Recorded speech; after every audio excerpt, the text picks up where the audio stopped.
Armageddon and Deep Impact, the Battle of the Earthbusters. Trust no one except us to get you into the new X-Files Expo and meet the stars. Plus, 2 sci-fi fantasy action heroes are born. And ride along in a car that drives itself. You're entering a new galaxy of sci-fi entertainment.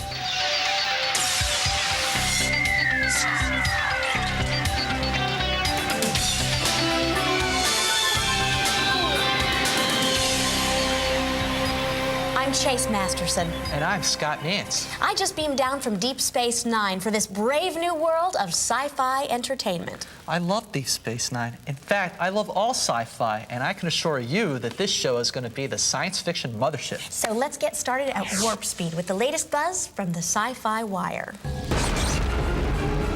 Godzilla lays an egg. That's not a review, but the latest buzz from the new movie is that Godzilla has evolved into a male-female hybrid and lays eggs in Madison Square Garden. We're scrambling to confirm the egg story, but TriStar Pictures has the plot and any shots of the beast under the tightest security. They won't even let toy makers put Godzilla products on store shelves until the film opens later this month. Sorry. The rumors are true. Terry Farrell, who plays Jadzia Dax on Star Trek Deep Space Nine, is leaving the series at the end of the season. Terry's departure was a shock to Trekkers and cast members alike, especially since her character Dax just married Worf in a much-publicized Klingon wedding. Paramount has confirmed that the show's producers actually plan to kill off Dax, but you'll have to watch the season finale in June to find out how. And that's the latest from this week's Sci-Fi Wire. For your daily dose of news, check out the online Sci-Fi Wire at www.scifi.com. The new X-Files Expo is stirring up good buzz around the country, even though it's only stopping in 10 cities. Now, I want to believe and don't trust no one to cover this event but me.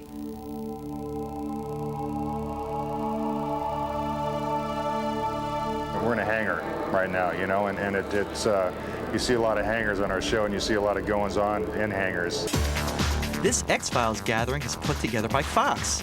Not Mulder, but Fox the Entertainment Group. Materializing in airplane hangars and decommissioned military bases, this convention is different from any I've ever been to. Among the actors making appearances are those who portray X, Deputy Director Walter Skinner, and Cigarette Smoking Man. Hi, how are you? Driving in, I got scared. I saw all these helicopters, saw all these huge hangars. I thought, you know, whenever I've been around one of these kind of places before, something bad happens, you know. I actually felt like I was inside an X-Files episode. Sure, there were the usual merchandise booths and autograph sessions, but I also got to play a virtual reality X-Files trivia game. Ouch. I bought actual props from the show and get my picture taken in Mulder's office. What do you think, huh? It's That's me. good. That's you. pretty good. I got so into the X-Files team that I started acting like an investigator. I wouldn't settle for anything but the truth from Mitch Pileggi, who plays Mulder and Scully's boss. That's something that I didn't really realize that was happening until it was pointed out to me by my brothers and sister and my mom, that the character was very, very similar to my dad. And then as I watched myself on shows, I realized, wow, that's Dad. You know, and not only the way I look, but the way I carry myself, the gestures that I make in the course of a scene. But I saved the big question for one of the Fox authority figures. Gillian Anderson appeared at a convention last year, so where were David Duchovny and Anderson this year? Couldn't Fox TV deliver them to their own expo? We both have expressed interest in participating, subject to their schedules, and it is our hope as the tour rolls out that we will have them here for at least 1 or 2 stops before it's all over. Just like with an X-Files show, I have no idea what that means.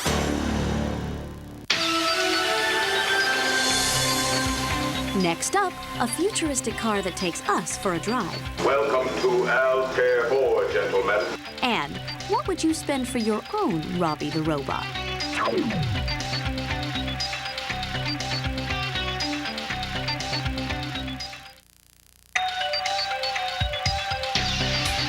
'70s vampire series Kolchak the Night Stalker was Chris Carter's main inspiration for the X-Files. Kolchak star Darren McGavin celebrates his 76th birthday this week.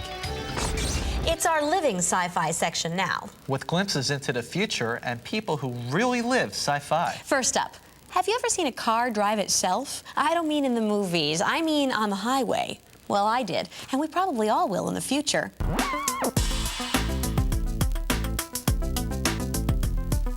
I heard they were doing tests on a freeway in San Diego. Automatically controlled cars were traveling in caravans down a special lane. Without hands on the steering wheel, feet on the pedals, or even eyes on the road, the drivers were reading newspapers and doing crossword puzzles.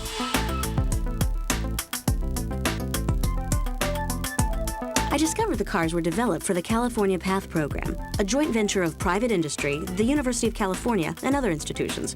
So I drove myself to their headquarters in Richmond, California, where I took a road test and was amazed by the flawless performance of two automated Buicks. The cars are driving themselves down the road and they're maintaining the equal distance.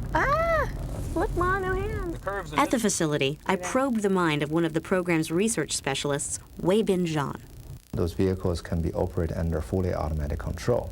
So they steer themselves and they can keep the spacing between the vehicles at a constant distance and also accelerate, decelerate by itself. It seems to me that the automated vehicles travel together much more closely than it seems safe when human beings are driving. Those vehicles can communicate with each other 50 times a second. Therefore, the vehicles behind knows exactly what the car in front wants to do. And they can react to precisely what the other vehicle are planning to do. The cars talk to each other with radio transceivers. They also have radar sensors to help them keep the proper distance between vehicles, which can be just 7 feet at freeway speeds. If you are able to decrease the spacing to get the vehicle gap closer together, and you could potentially double the amount of traffic you can put on existing highway. The cars travel in platoons, accelerating and decelerating together. A vehicle can join or leave a platoon automatically. If there's anything going wrong with the other vehicle in front of you, and the following vehicle will immediately find out, and they can actually enlarge the spacing to keep a safer distance.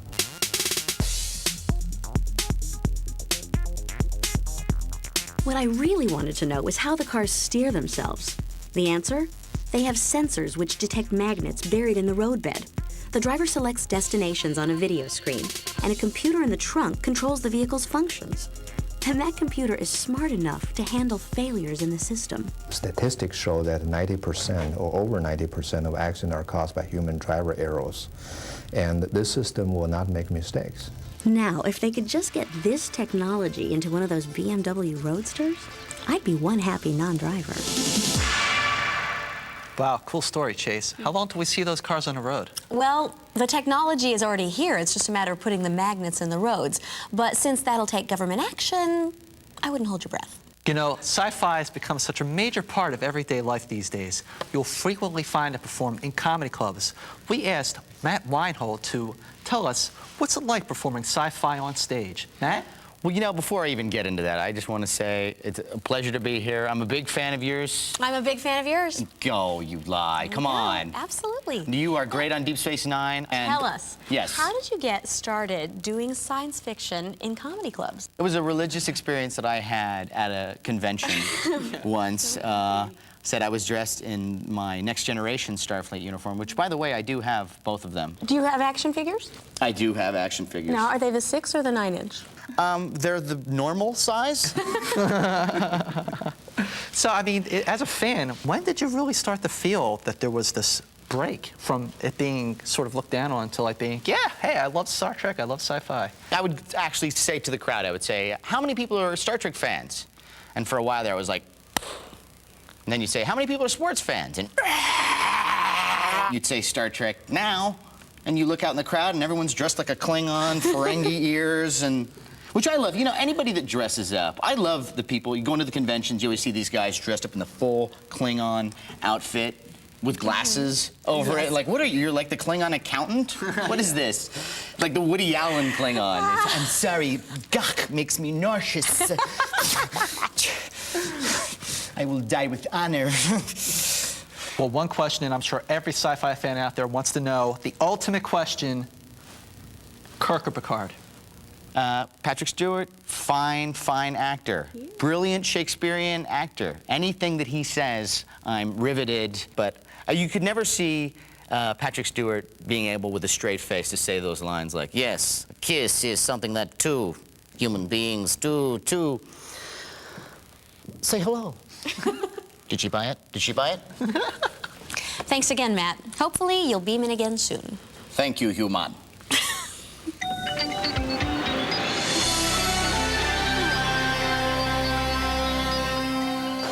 I am at your disposal with 187 other languages along with their various dialects and subtongues. I first became really fascinated with science fiction when I saw Forbidden Planet for the very first time, which was actually the first science fiction film I'd ever seen. I was only 4 years old and it was on television at the time. And I was watching the film and it struck me, all the colors and imagery and the eerie sound effects and so forth. But what really grabbed me was the robot, was Robbie the robot. I'd never seen anything so incredible in my life.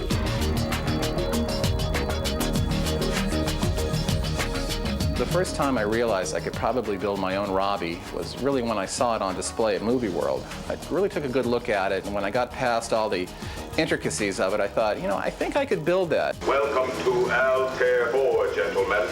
I am to transport you to the residence. I really thought that people would like to have a full-size robot, you know, especially Robbie, because it was just never been available for over 40 years. And I thought, well, I've got all this money invested in him. Why don't I go ahead and build another Robbie, but this one for sale.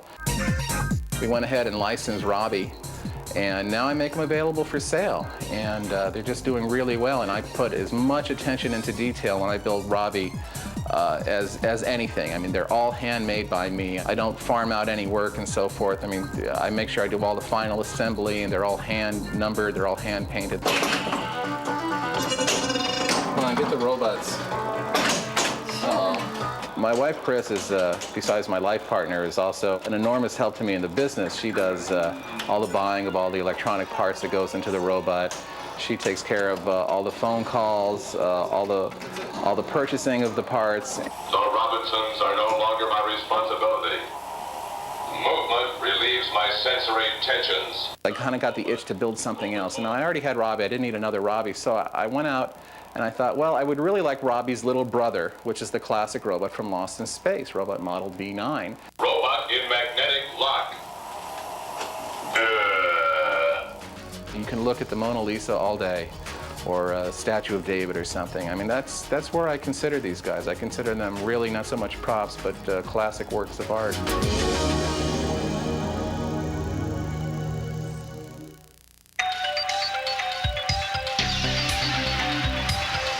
Log on to the Dominion this week and get involved in these cyberspace events. The address is www.scifi.com.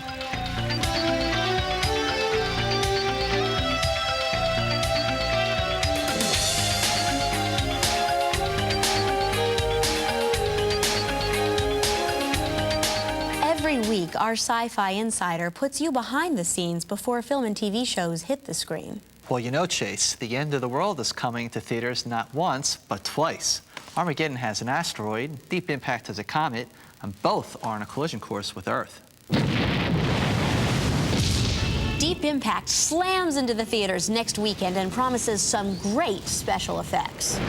Well, you're going to see very huge tidal waves that I don't think we've ever seen before. They're really quite beautiful. Director Mimi Leader worked closely with Industrial Light and Magic to get the look of the waves just right. In fact, Scott, Mimi is still working on the effects right up to the release to make sure the film's special effects have a deep impact on moviegoers. Now, Armageddon, which opens on July 1st, is also piling on special effects to rock its audience. Somebody dial 911! If we do any visual effect shots or CGI shots, we have to look at everything that's been done in the past, at least in that particular genre, in that particular milieu, and make sure that we do it better. Now, from what I've seen on the set, Armageddon will have some pretty incredible special effects. When Bruce Willis and his crew are in their shuttle planning to land on the asteroid, the setting's going to be totally realistic. And Deep Impact will have some pretty convincing footage as well. they actually have a replica of the cockpit of the space shuttle.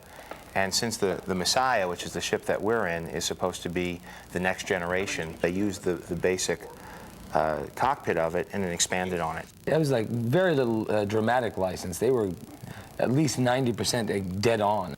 You know, both these pictures have some pretty talented actors, but perhaps the biggest stars in the film are those unmerciful objects from outer space that are out to destroy planet Earth. Check out the Armageddon asteroid set we visited earlier this year. The set is so large, they had to excavate over 20 feet below the stage floor to fit it in. Director Michael Bay says it's one of the coolest, yet most difficult sets he's ever shot on. Yeah, it's a tough set because, as you can see, it's as big as a football field. You can get some amazing angles here, but there's a lot of stuff in the air. We're blowing 100-mile-an-hour fans. You can tell my nose from all this dust and explosions and whatnot. The comet in Deep Impact is equally amazing. Mimi Leader told me that the surface of the comet that the astronauts land on was made of styrofoam and painted black. It took up the largest stage on the Paramount lot. And don't think that either film wasn't aware of the other film during shooting. Elijah Wood and Lily Sobieski clued me into what the Deep Impact cast was thinking when they heard about that other film.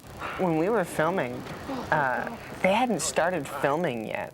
And we were like, wow, that's kind of funny. It's like we've got a rival comet picture and they haven't even started yet, so. It's like, come on, let's get done first. You know, yeah, it was about getting done first. We had the idea first, you know, it's not fair. Yeah. Both films are going to look great. And soon we'll find out what sci-fi lovers think.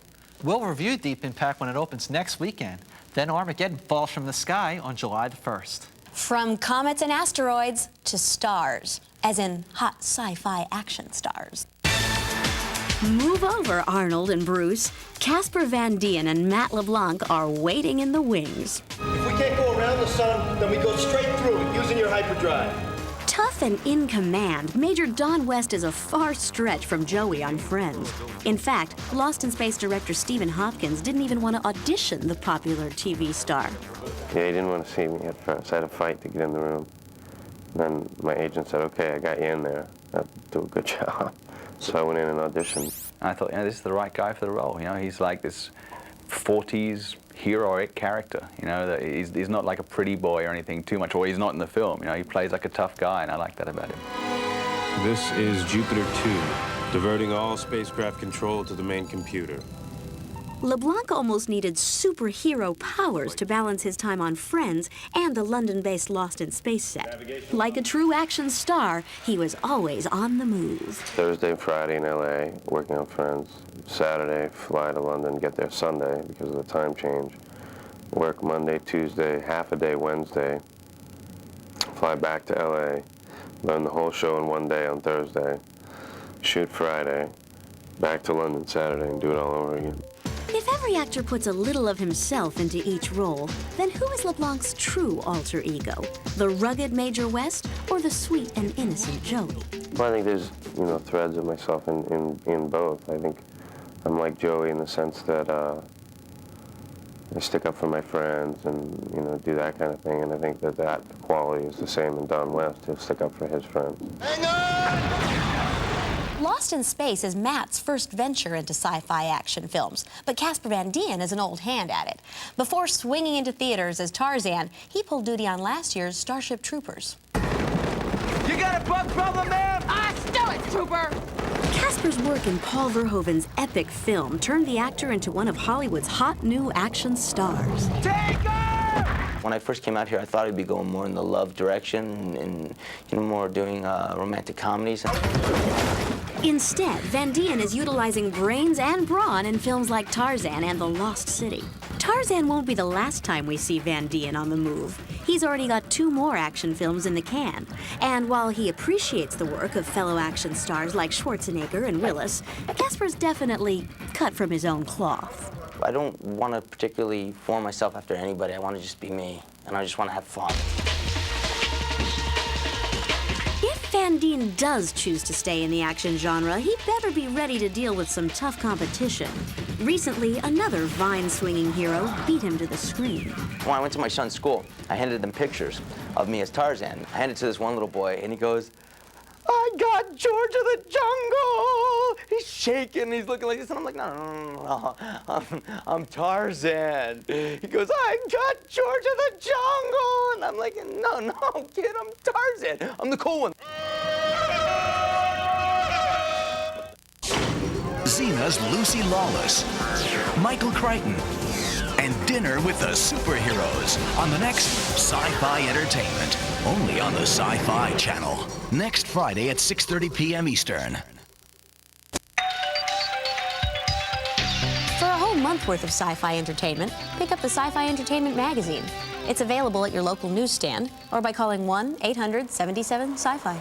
So this Robbie here is programmed to say everything he said in Forbidden Planet. Real stuff? See, real stuff. Let's see. For your convenience, I am monitored to respond to the name Robbie.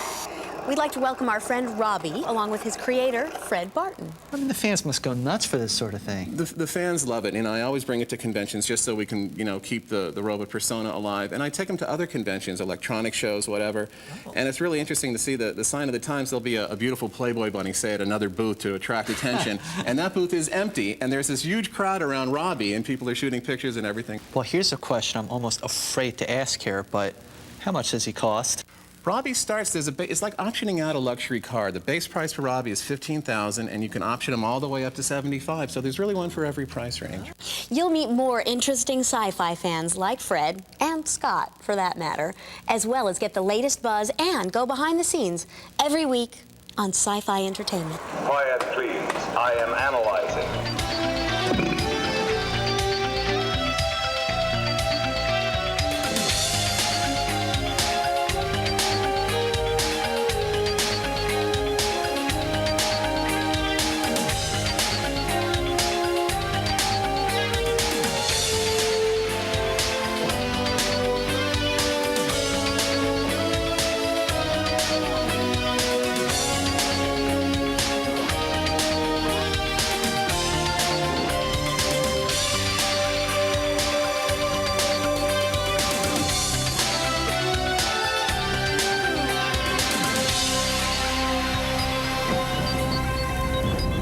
Produced in association with the Sci-Fi Channel.